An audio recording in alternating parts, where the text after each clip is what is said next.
นานปีที่น้องจากไปดวงใจอ้ายสุขสนอ้ายคอยน้องอยู่ด้วยใจสุดแสนกังวลจากอ้ายไปหลายปีผ่านพ้นโอ้เอ่ยหน้ามนต์ปานใดจะมาหรือไปพบสู้หรือมีคู่ผู้ใหม่เคียงสองอ้ายนี้สุดจะอ่อนบางอ่อนสร้างบ่เมตตา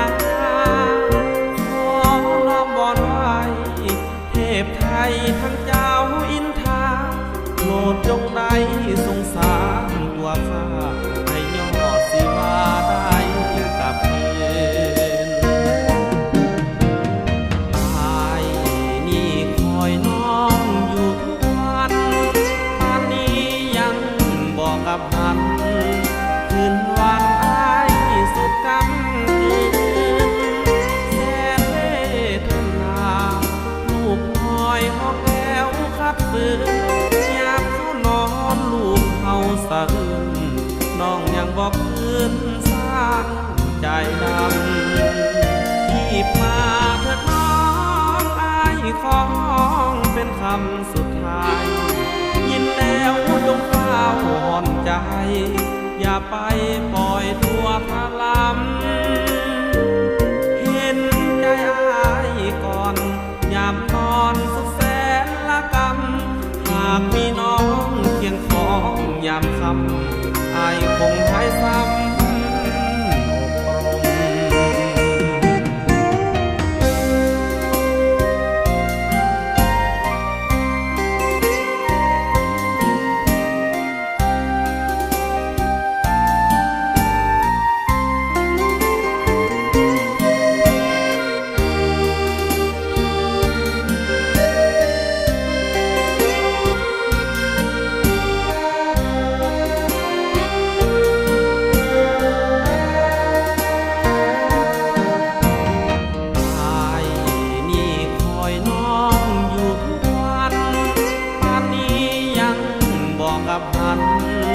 คืนวันอ้ายสุดกำคืนแสนเวทนาลูกคอยหอบแล้วคัดฝืน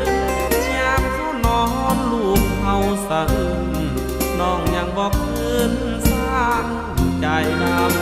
ำที่มาเถิดน้องอ้ายของเป็นคำสุดท้ายยินแล้วจงเฝ้าห่อนใจอย่าไปปล่อยตัวพะลำ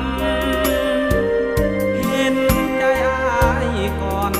ยามนอนสุดแสนละกำหากมีน้องเคียงของยามค่ำอ้ายคงหายซ้ำ